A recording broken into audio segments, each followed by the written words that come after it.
Hey, what's going on, everybody? This is your man, Dr. John C. Turner, aka the Professor JT, aka Dr. JT. And I am so excited to be on today. I'm telling you, I got a heavy hitter. I got Ghana in the house, and it's going to be an amazing conversation. I have the amazing Dr. Gertrude Nontira, and we're going to call her Dr. G for the sake of this show. She is on the doc chat, and we have a very important show tonight. We're going to tell you as a doctor how to get a job. And hey, if you are checking us out, let us know what doctorate program you graduated from. Let us know what city that you're in. Let us know you're checking out the doc chat. We would love to comment with you and chat with you today. And if you have questions, I'm telling you, we're going to bring you the real deal of how to get a job as a doctor and tell you the things you should know that I'm telling you, probably your doctorate program didn't tell you. But we're going to do that here tonight. Without further ado, Dr. G, welcome to the doc chat. Let us know a little bit about yourself. Thank you, Dr. JT. Thank you so much for having me. This is such a privilege and such an honor to be on your show. So if you see a bed behind me and a couch, I'm in a hotel room because I'm at a conference. So excuse all of that. But I hope today we'll be able to share some really great job search and just career design tactics for you, for you that has a doctorate and wants to crush it out here in this world. So I'm Gertrude Nontra, and originally I'm from Ghana because people usually ask me that question. I've been in the US since 2003. I came to college here and finished 2 bachelor's degrees, got a PhD in microbiology and immunology, and worked briefly as a postdoctoral researcher at UC San Diego.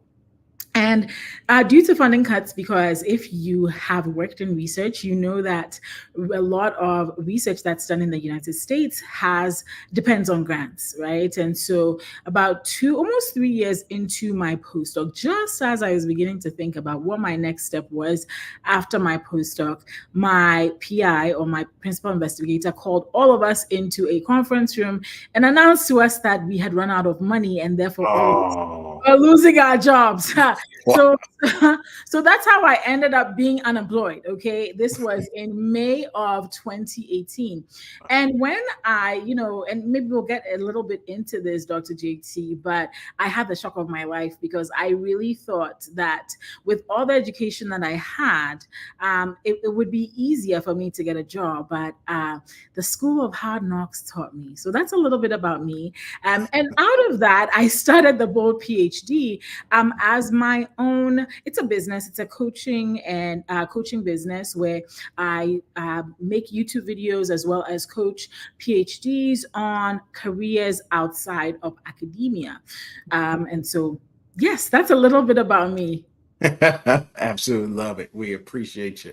And we appreciate folks tuning in. We appreciate you, Dr. Whitty, always tuning in, showing that love. We appreciate you. Make sure you check out his amazing show, Dr. Whitty Today. That is on every other Monday on LinkedIn and YouTube. He's doing a phenomenal job, and we appreciate him so much. So let's go back into Dr. G, how you got into your job now, because it's definitely not what you went and got your PhD truly for, as far as that direction, but you did it. You made a nice transition. It's not academia. You're not teaching. So how did you get into the job that you have now? Yeah, that's such a great question. So when I was a postdoc, so my postdoc was in California, and California is notorious for being expensive, right? And so like there's one thing, like there's Hollywood, yes, but then the other thing is that it's expensive. And so even when I was a postdoc, I had a side business as a freelance writer, right? I had just stumbled upon some YouTube videos at the time. I think somewhere 2014, 2015, I stumbled across some videos and they're like, oh, you can make money online. I'm like, oh, really?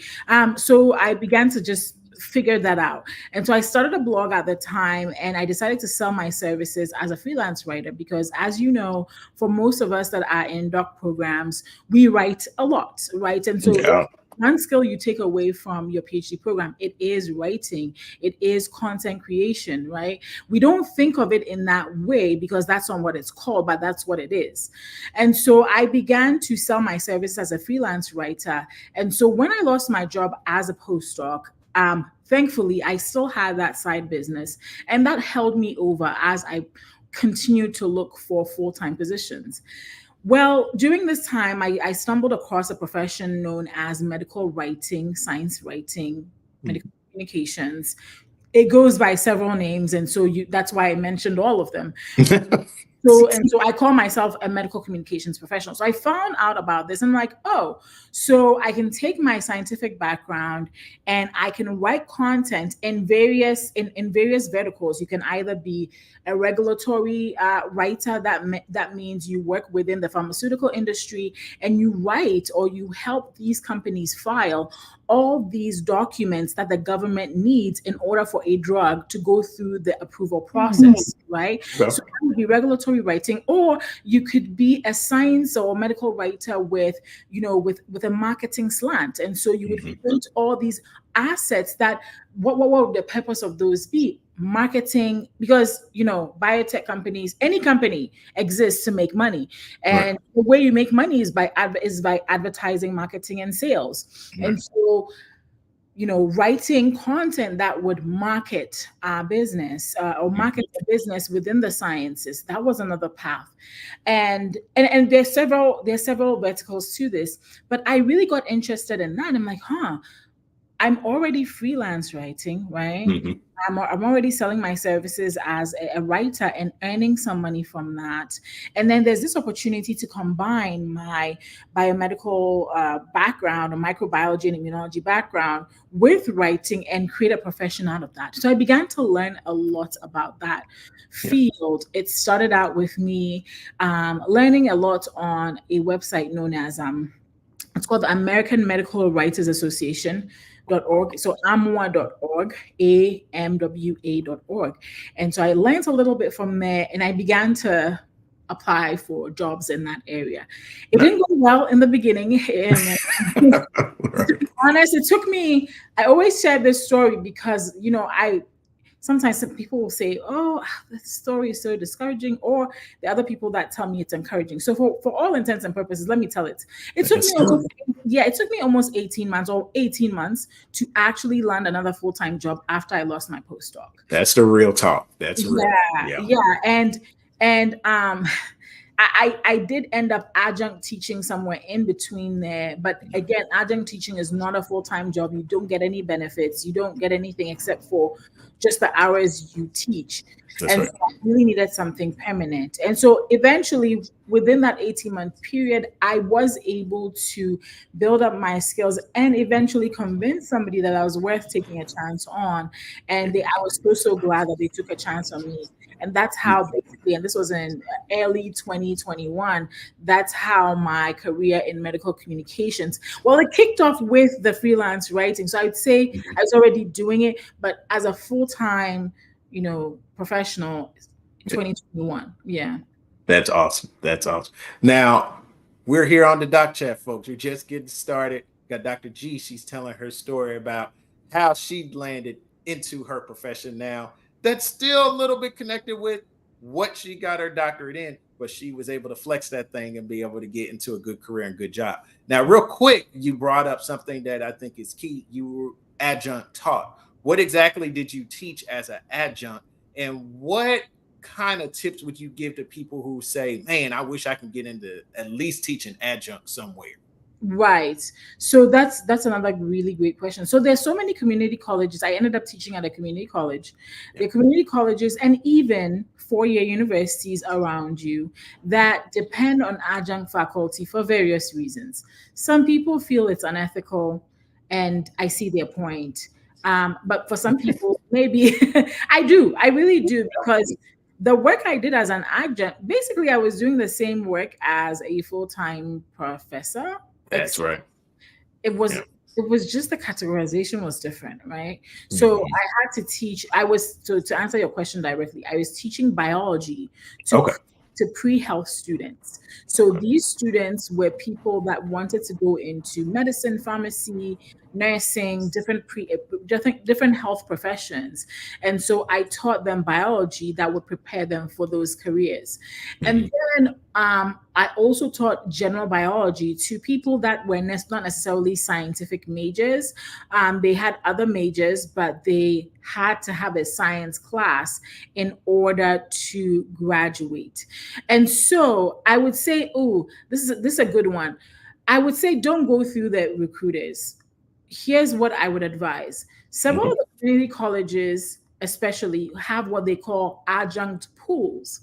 And what you do is look for an adjunct pool at different community colleges around you and just upload your resume to their portal. Because that's what I did. I just uploaded my resume. And actually, it's so funny, Dr. JT, because at this point, I was so discouraged from the job search.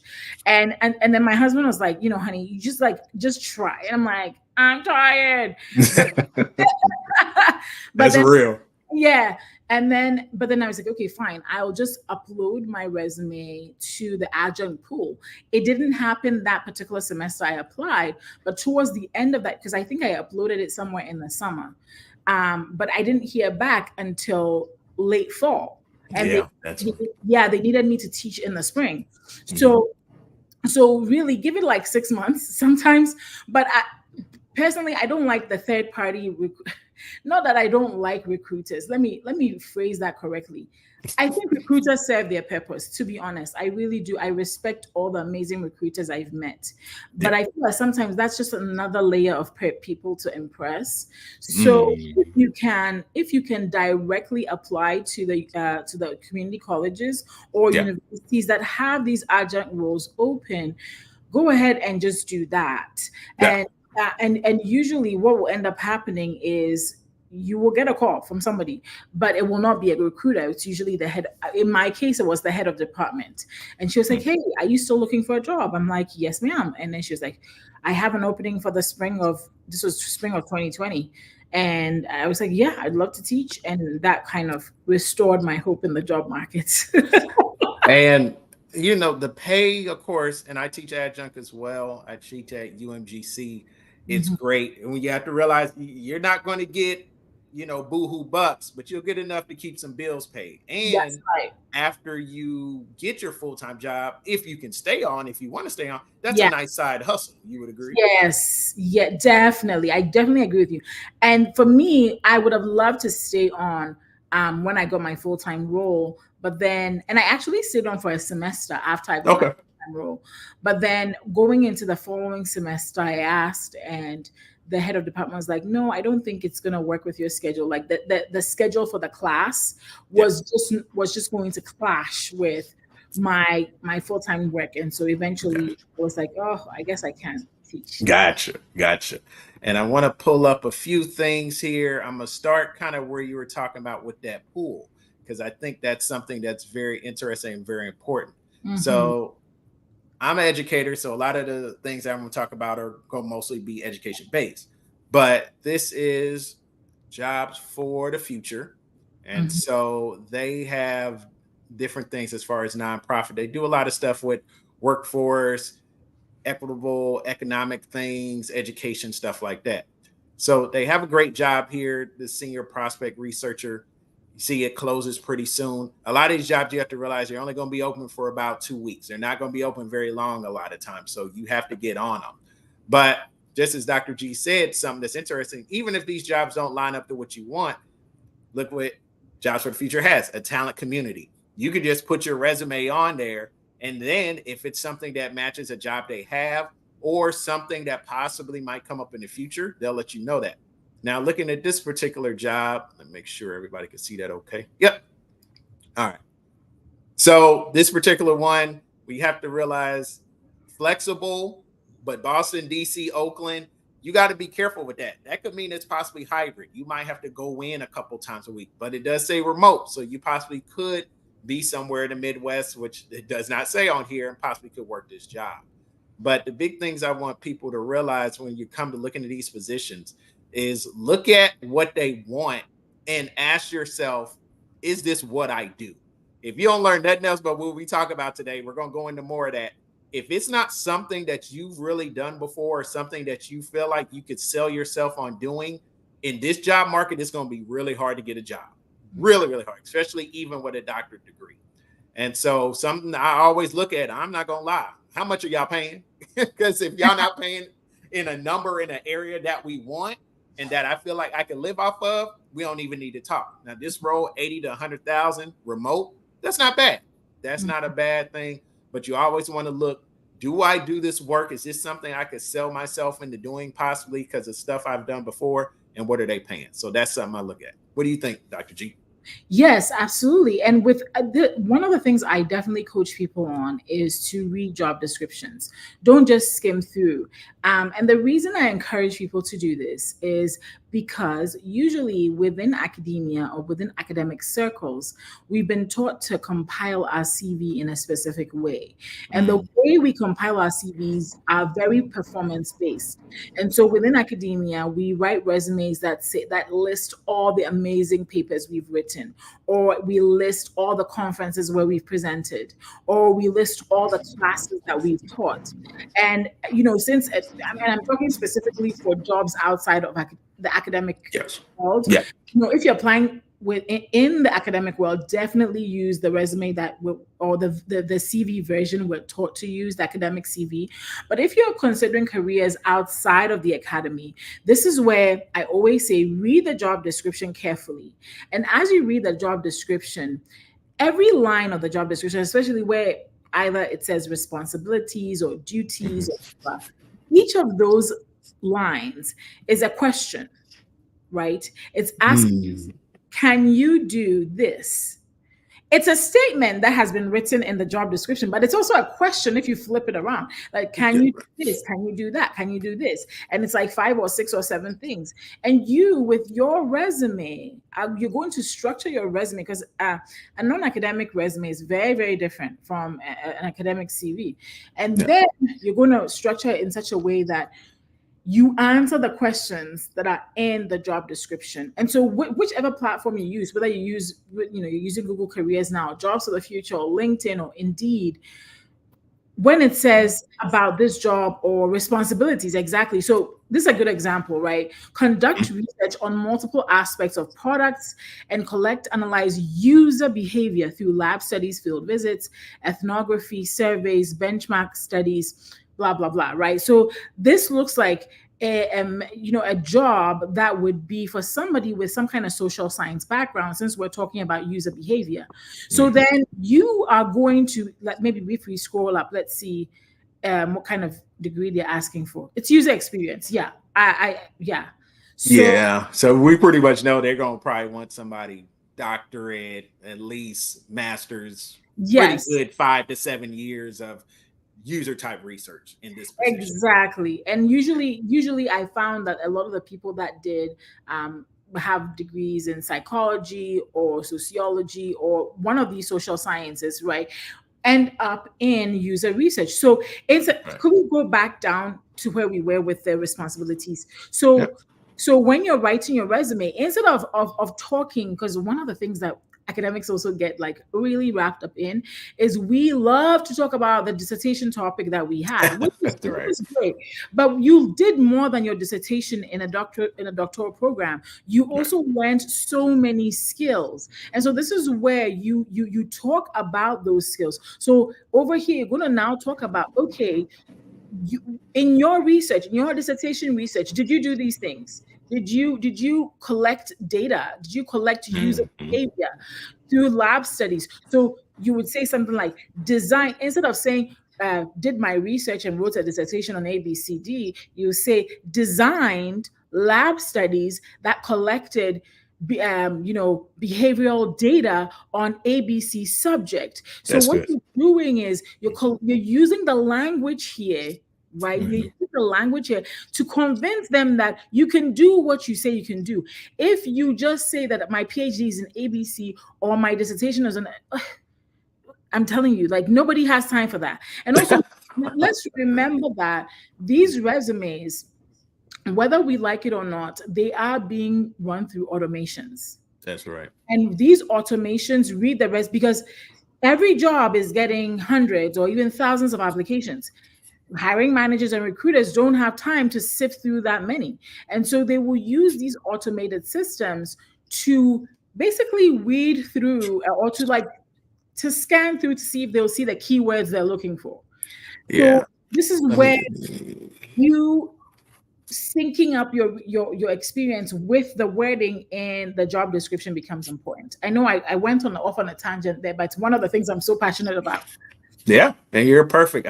I got another one pulled up here just Mhm. to kind of show you. This is Education Development Center. And Mm, so kind of goes into the job description, what individuals be doing. And so I'll go into, this is what they want, the individuals, right. as you talk about doctors, statistical analysis, data collection, write edits, review, research, proposals, study reports. If you did any kind of earned doctorate degree, a lot of times you did this. You just have to be able to sell and tell these individuals how you did it. Yes. And also, when you do it in jobs, a lot of people don't realize survey data that you do in jobs, assessment data. A lot of times we don't realize we're doing those different types of things in jobs, but Yeah. you have to be able to put it in language. Mhm. And then you get into what they want, that PhD. Now, I'm not going to lie. Anytime I see SPSS or STATA, I'm done. Like, I'm like, nope, that's not my lane. I'm not. But if you want to do qualitative research and surveys and assessments and all that, that's what I do. Like, that's my lane. So you have to know what your lane is so you can be able to sell that, because that's going to be the difference of if you're going to make that money or if you're not even going to get your resume looked at or cover letter looked at. Yeah. Now, I kind of want to ask about the cover letters too, because what should people be doing when it comes to cover letters?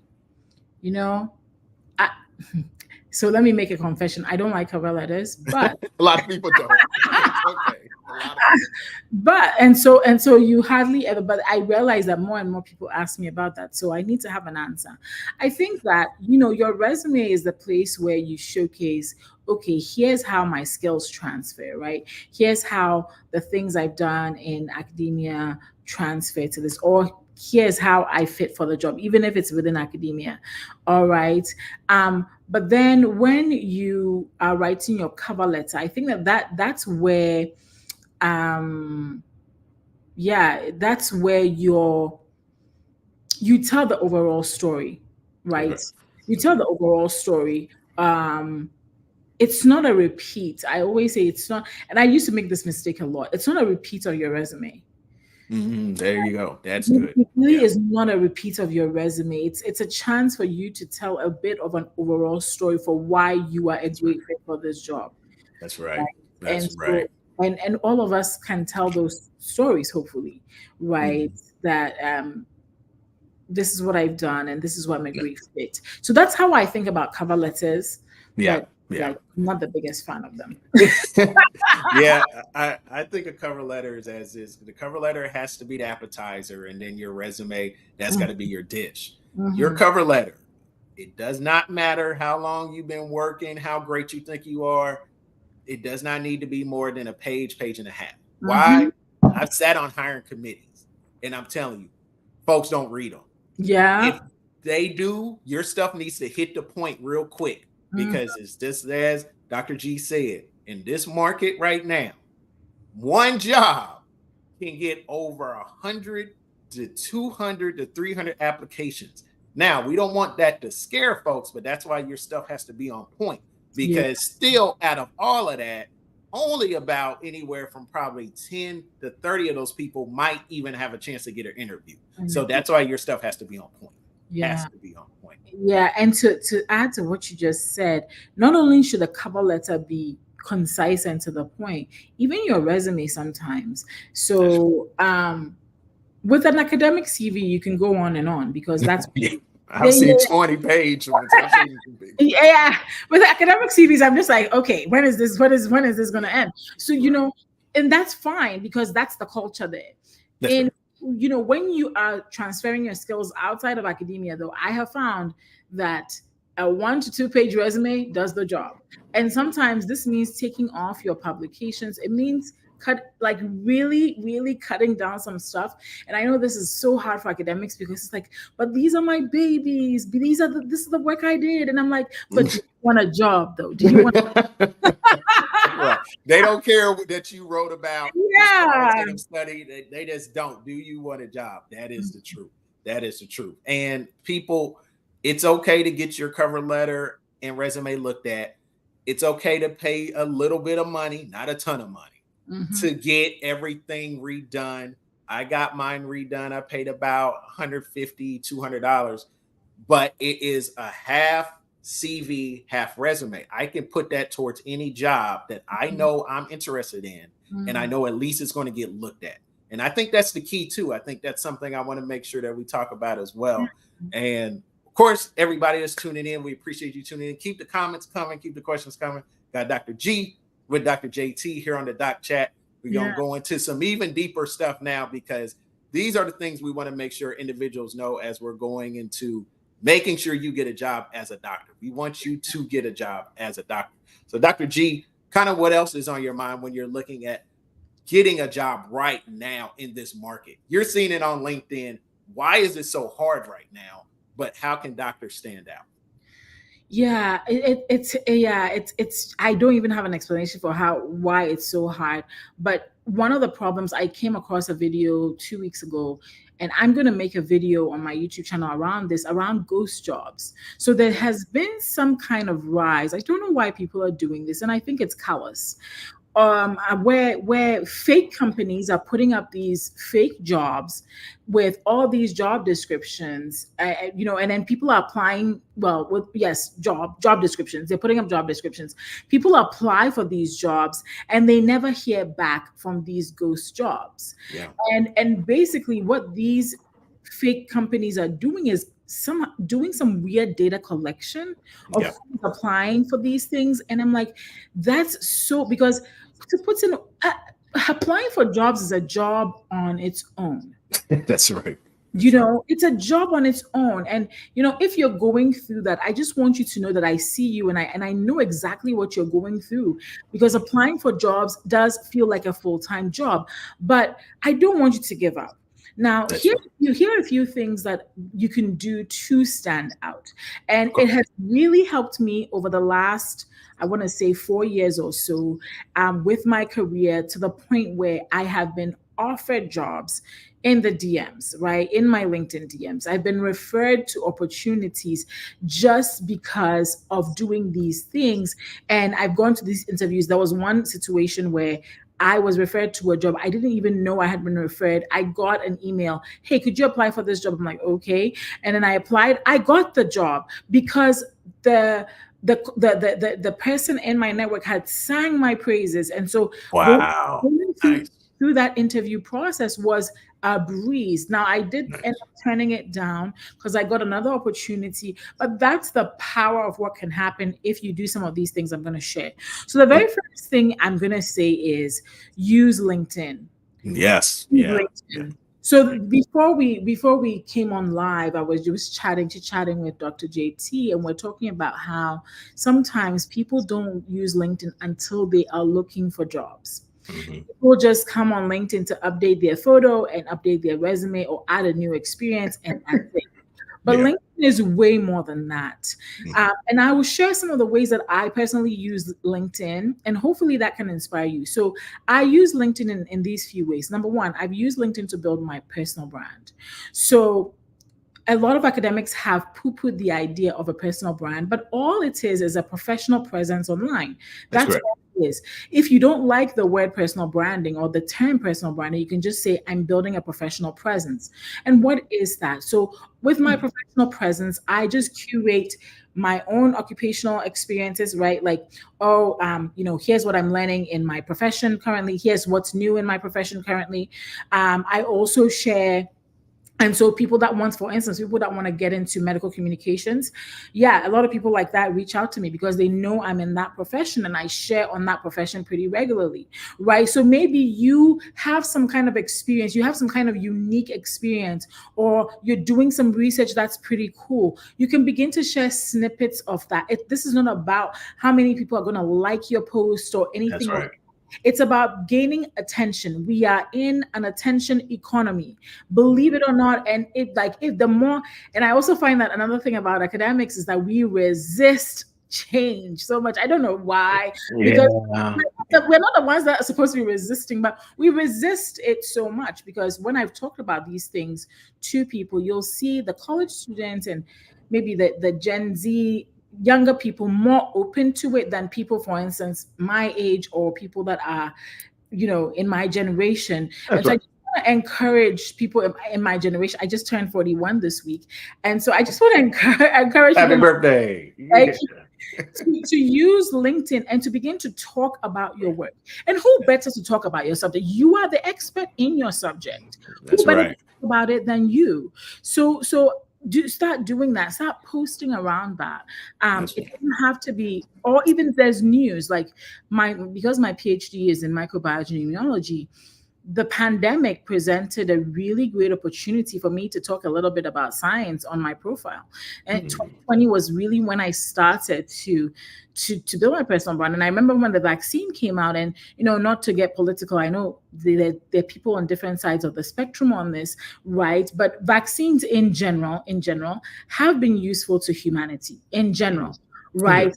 So going through, even what does a drug have to go through to get to the approval process? It was such a teachable moment for me to go through that with my students and for me to share some of that on social media.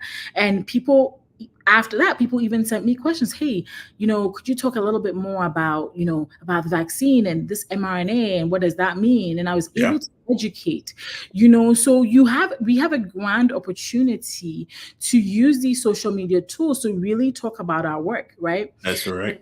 So, and then because I was also freelance writing at the time, I would share some of the work I was doing for clients. So through that, I even began to meet new clients who wanted to hire me to write. Um, and so because I was sharing, scientific content around this, and then later on, when my role evolved into a full-time role, I began to talk about the challenges of finding a job as a PhD and the steps I had taken to finally get a full-time job. People noticed that. And so there was a job for a careers coordinator at a university close to me. Oh, okay. They somebody just reached out, and that was the one I was saying. Somebody just reached out to me because they had referred me, Yep. and I got that job. And it was based mostly on the fact that I was making content around PhDs finding Yeah. jobs, Yeah. I'm right? telling you, it's a huge, huge win when you can get on social media and start talking about what you know best, what you're doing. And there's nothing better, especially when you're a doctoral student or a brand new doctor, to talk about what you research. Yeah. There's a great doctor, Dr. Angel Jones, and I just actually up with her at AERA. She's doing great work. She was over at, I want to say, Southern Illinois, Edwardsville, and now she's, I believe, here on the East Coast at Howard, I believe. But the reason she got her first job, Southern Illinois, Edwardsville, was because my former dean of my doctorate program, who went over to be the dean at Southern Illinois, Edwardsville, saw her posting on Instagram constantly about what was going on during the pandemic, what was going on during all the racial uprising and with George Floyd. And she got a job. She got a job as a professor. So I'm seeing even the questions that are coming up. How do you get a job as a professor? You talk about what you do. Yeah. You be able to post it on LinkedIn. You post it online. And some I want to be careful with people posting. The jobs are going to look at your social media. You can't get upset with not getting a job and post that on social media because the jobs are going to see that you're mad that you don't have a job. And it's so interesting because there's a statistic, and Mhm. I would have to find the correct one, but I read it, and it said, I think in 2020 or 2021, there was a survey done of recruiters, a few thousand, and I think 67% or 70% of them said every time they get a resume and they're interested in the person, they go and check out if the person has a social presence, or I believe it. are they at least on LinkedIn. That's And right. and this is not even being about being a LinkedIn celebrity or influencer. It's not about being an influencer. No. They show up on your LinkedIn, and LinkedIn specifically, not even the other social media platforms, but if they showed up on LinkedIn and you didn't have any photo, or you hadn't updated your profile, or you had no profile, they began to question if you were real. And I'm like Mhm. in my Yeah. mind, when I read that, I was like, what? I didn't Yeah. realize that. But this is a reality of the world we live in. That's right. That's And I was exactly right. reading on the Harvard Business Review, Dr. JT, that Mhm. we are in a job market that currently is serving 6 generations of people. Wow. Wow. That is huge. 6 generations, or is it 5? They are this is a multi-generational job market. That's So right. how do you know if a Gen Z person is not the person looking at your resume and is like, and they grew up in the social media culture, Yeah. and and so they're going to be like, I can't find this person online. And yes, that's not the way to find people. I agree with all the things that you may also be, the questions you may be raising. I understand, but I'm Mhm. making a case for using a free platform like LinkedIn That's to right. just update it. Just update it and have keyword, just update it and have a picture on it, That's and fair. begin to talk just once or twice a week about your work. You'll be amazed at what will happen. So that's one way you Mhm. can stand out, Dr. JT. That's powerful. Absolutely powerful. We got Dr. G here. I'm telling you, she's on fire. She's dropping dimes like she's Steph Curry over here. I'm telling you, she is smashing it. I appreciate her so much. And hey, if you have any more questions, comments, let us know. We love to see them. They're coming through. We appreciate that.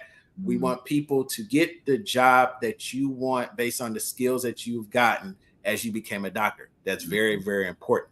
I'm about to yeah. pull up something real quick, just kind of to go over a couple things to give people an idea kind of what they should be looking for, especially out here in this job market right now, if you're really looking at jobs. Yeah. And so hopefully folks can kind of see that. Let me pull it up a little bit more. Here we go. See. All right. So the thing about a lot of times with jobs is, what do I look for when it comes to a job? What do I look for as far as opportunities that might be outside of academia? So I posted this a few weeks ago. These are great foundation jobs that have great paying jobs. A lot of them are remote jobs that you could look for jobs. Like we already looked at jobs for the future. I would say look at AIR. AIR is phenomenal. American Institutes for Research, National Science Foundation, Lumina Foundation, Strata Education. Those are big for me because they're in Indianapolis, and other opportunities. You want to look for opportunities like this because they have jobs that a lot of times are looking for doctors, looking for people with that research experience to get you out of academia if you're looking to get out of it. Also, some other things I want to put out here. We see lots of people, me and Dr. G, every day that put stuff out here like this. I spoke to 5 hiring managers, each had 1,500 applications. But if you don't put exactly what you do on that application, on that resume, nobody's going to look at it. So it might look scary on LinkedIn when you see jobs that have over 100 applications. A lot of times it's not they have 100 applications, just 100 people looked at that job. It might be a very smaller number to actually apply, but only the people that have good resumes and good cover letters are going to get the job. Also, looking at different things when you're looking at students interviewing right now, people interviewing for jobs. If you don't do your research on that job, know exactly what's on their website, know what they're doing, all those different types of things, and then expressing that when you go to the interviews, you're not going to get the job. That's very important. These are 2 other websites I wanted to make sure I show. Where do you want to live? Too many people don't go over that and how much does it cost to live there. Dr. G's saying, hey, I'm out in California. It's expensive out here, Dr. JT. It's expensive. And I'm like, I get it. But if you live in the Midwest and maybe you get one of those 120,000 remote jobs, your money can stretch a lot further. But it Mm, depends on where you live. And there's also a living wage calculator you can look at as well. mm, Some other points that I put out there, I want people to make sure you realize too, you just don't want to look at jobs, of course, in academia, like I showed some before. Dr. G spoke on this, building your brand up. Something that's real big that I put out there as well. What do you do as far as your 2 or 3 things that you do best? My biggest things are first year experience. I actually teach adjunct first year experience courses.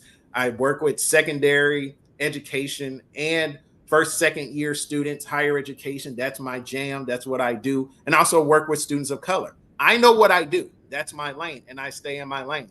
Mhm. Also, as Dr. G talked about as well, those junior college, community colleges, they have good paying jobs. Also, teaching adjunct, like we talked about, and then making sure you have good supervisors. That's a big thing as well. Have good bosses that can vouch for you. That is a huge thing when you're looking at your recommendations. Some other opportunities that there has out there, especially if you're looking at academic jobs. I like search firms, so Strategenius, Whitaker, Myers and McCrae. That's good. Also, people post jobs on LinkedIn every day. They're looking for people, That looking was for doctors. They're and looking not for to, them. Go yeah, ahead. and not to cut you off, but Go ahead. Dr. I was gonna one of the things I was gonna add to the LinkedIn spiel I went over was Mhm. follow recruiters. Follow recruiters on LinkedIn.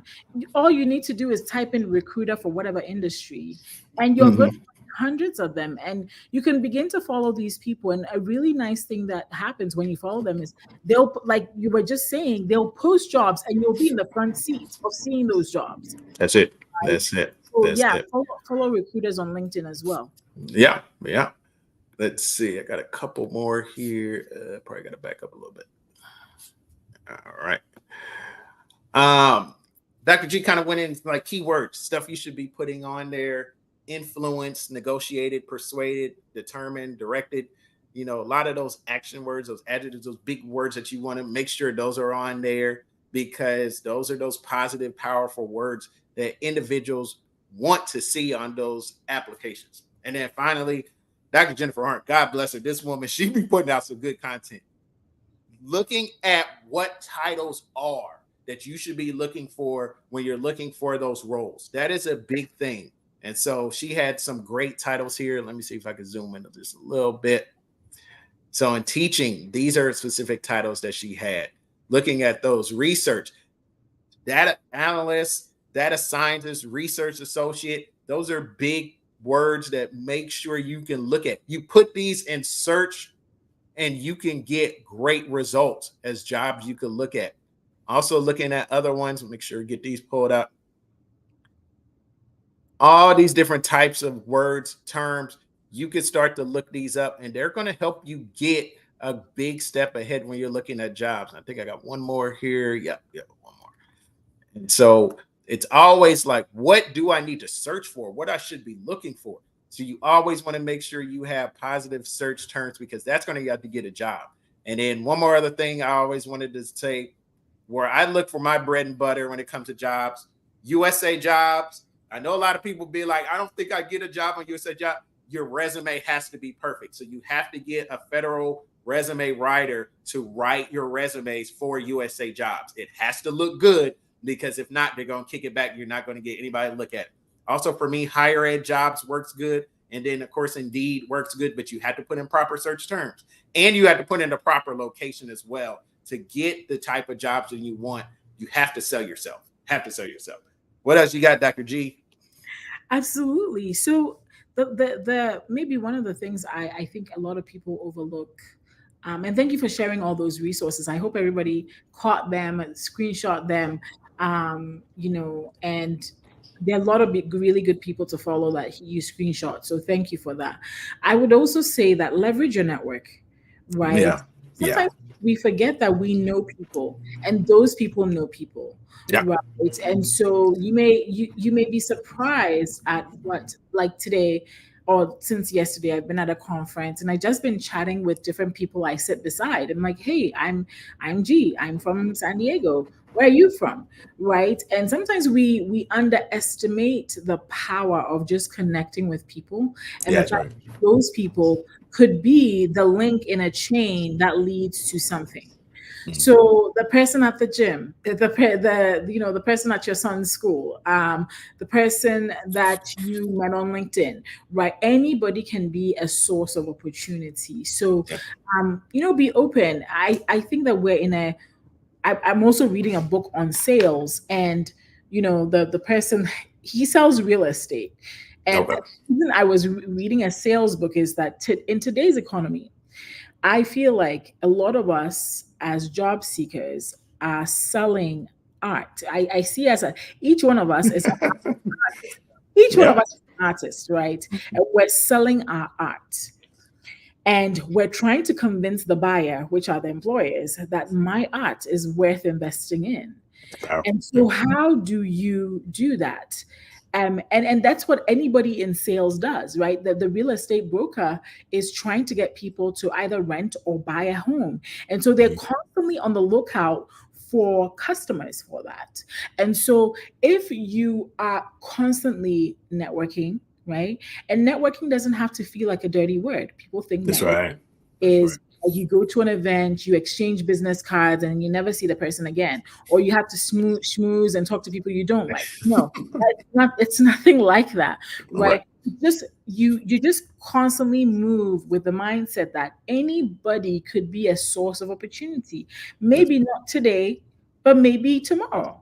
That's it. Yeah. So as you move through life to build to cultivate those acquaintances and relationships and to just keep in touch and you'll be amazed at what doors can open for That's you true. as a result. If you're not doing that, and for instance, earlier on you were kind of laughing about it, but you just show up on LinkedIn one day and say, "Hey guys, I'm looking for a job."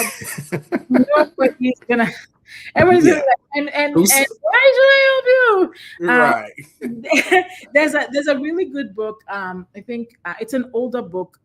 Robert Cialdini wrote Influence, or I think yes, it was Influence. I think it's Influence. And so in that book, he shares like the psychological principles for why people behave the way they do. And one of those principles is reciprocity, right?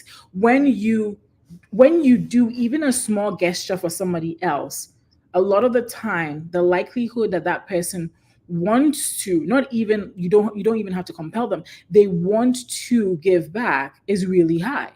So if you continue to build that network and continue to put goodwill out there, a lot of people will be willing to help you.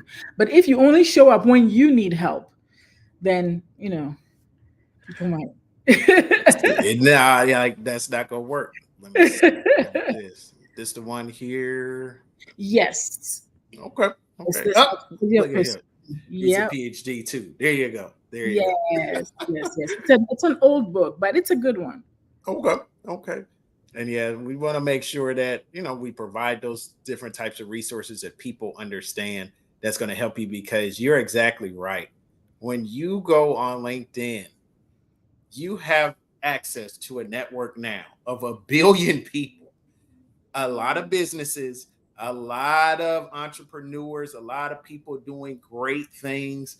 And all you have to do is you can follow them or you can connect with them.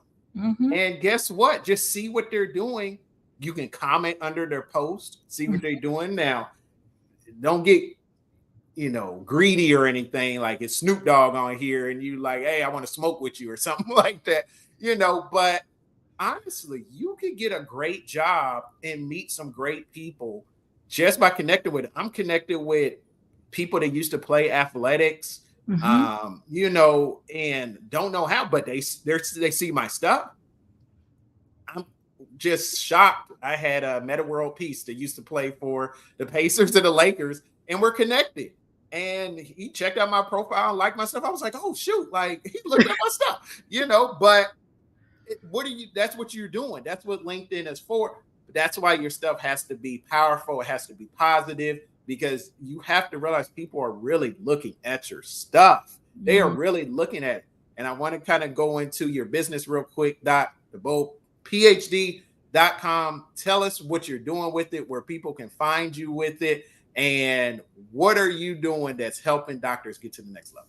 Yes. So, like I said earlier on, because I work outside of academia, most of my work is focused on helping people that maybe want to leave academia but don't know where to get started. Okay. And so, in 2021, I started a YouTube channel. So it's my name, Dr. Gertrude Nontra, on YouTube, and then the boldphd.com is just where you can find links to everything. So you'll find links to some of the courses I have, some of the books I have out.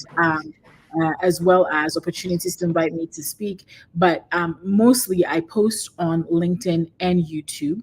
Those are my two big platforms where I disseminate content just um, to um, help PhDs navigate the career market, right? And so I always say I learned through the school of hard knocks. I'm not joking.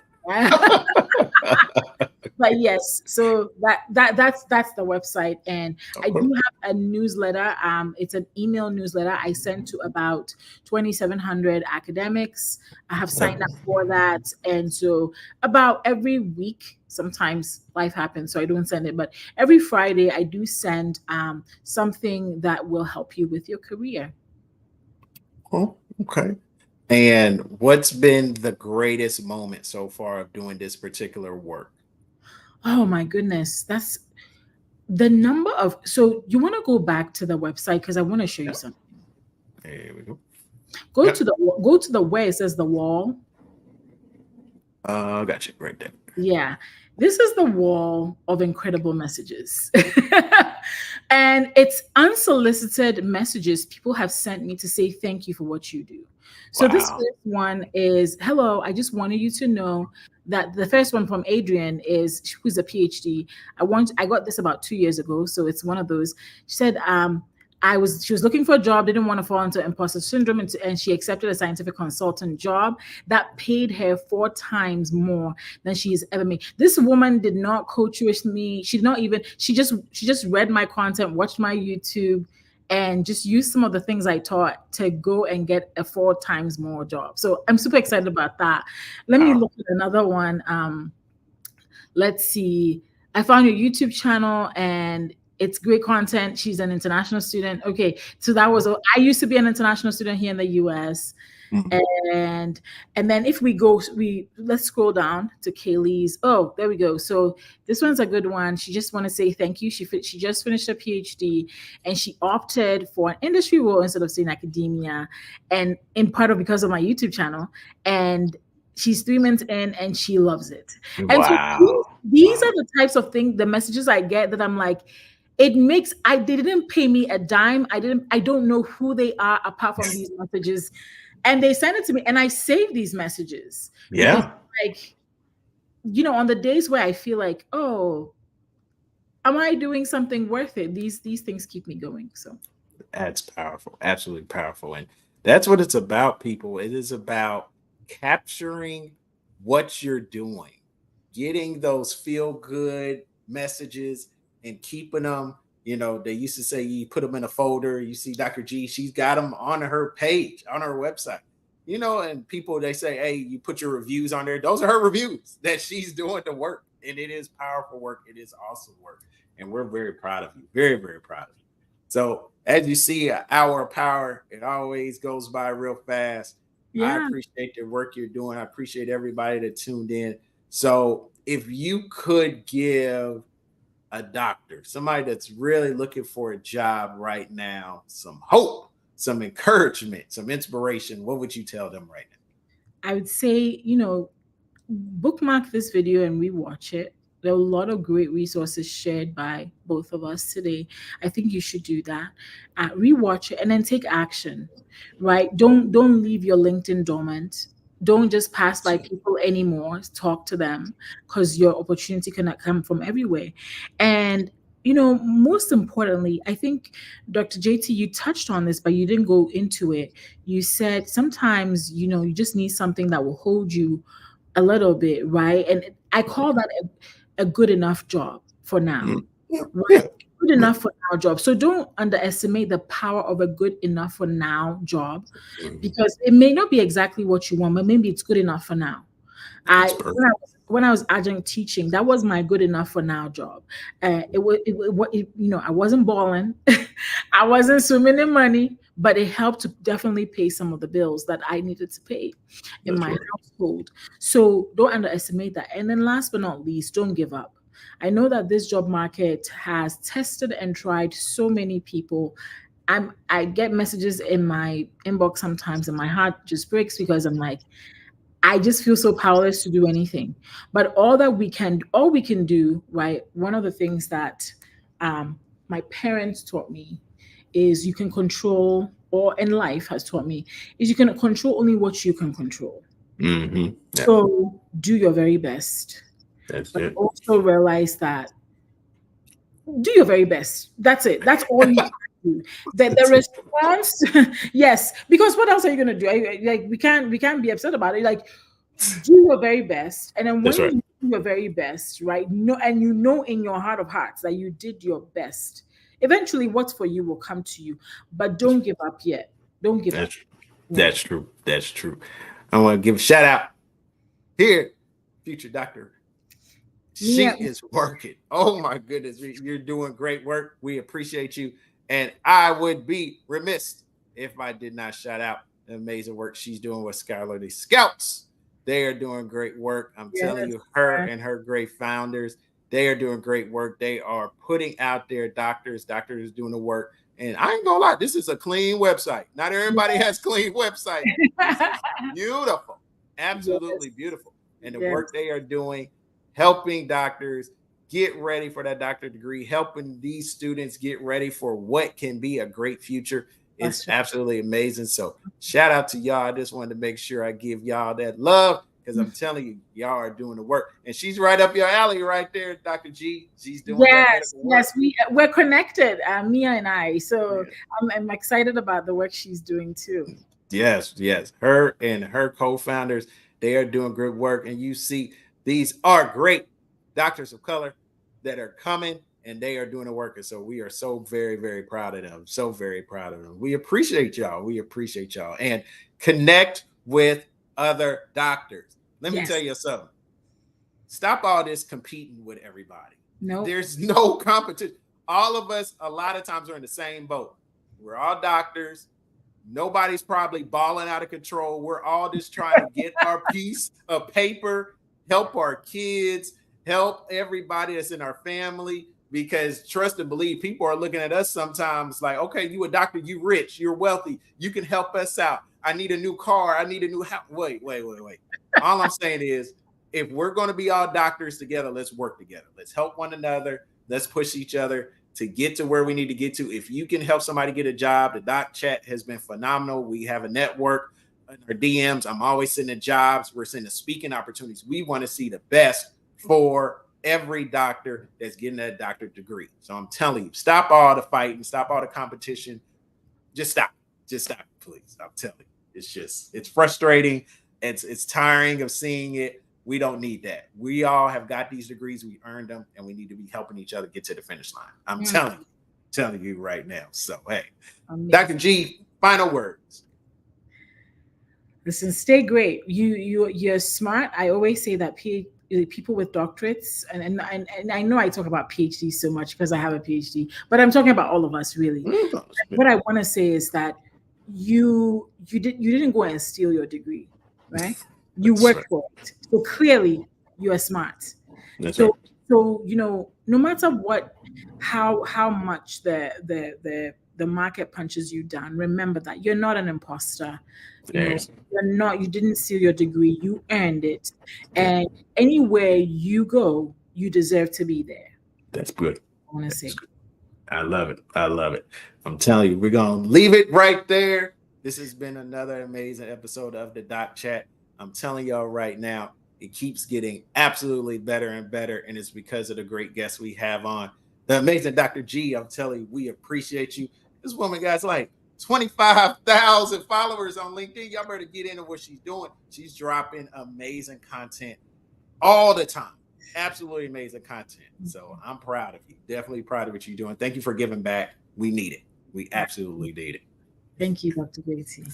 To all the commenters, everybody that tuned in, I'm telling you, we have some amazing people that tuned in today, gave some love. I'm telling you, look, hey, Dr. Washington, who is one of the co-authors of the Dr. Talker book right there. We appreciate you. Hey, at least have something under your belt. Get something.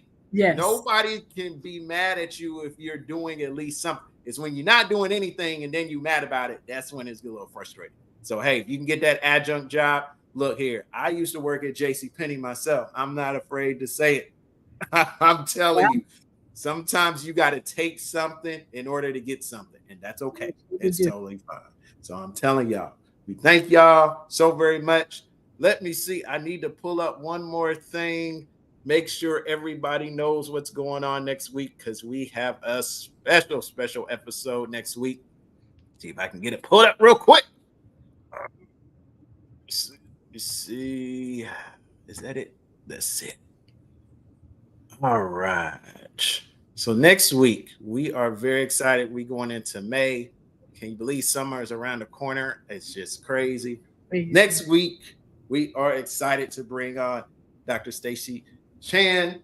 And I'm telling you, Dr. Stacy Chan is going to bring us AI in education. We need this conversation right now. It is a powerful conversation, and I cannot wait to bring her on. We are bringing some powerful shows here in the month of May as we're going to wrap up season 3. So make sure you check it out. Make sure you don't miss it. We're going to be here on the Doc Chat every Thursday night, 8 p.m. We're going to be here. And I'm telling you, Dr. G, if there's anything you need from us, let us know, because we're going to keep pushing everything you're doing, because you're doing a phenomenal job. Phenomenal job. Thank you. I appreciate you. So everybody tonight checking us out, we want to say thank y'all so much. I hope your NFL team just drafted a good player, because it is NFL draft night. So thank y'all for even watching right now, because we know y'all glued to the TV. So that's all right. But thank y'all. God bless. Everybody take care. And until next time, we say peace out. Peace out.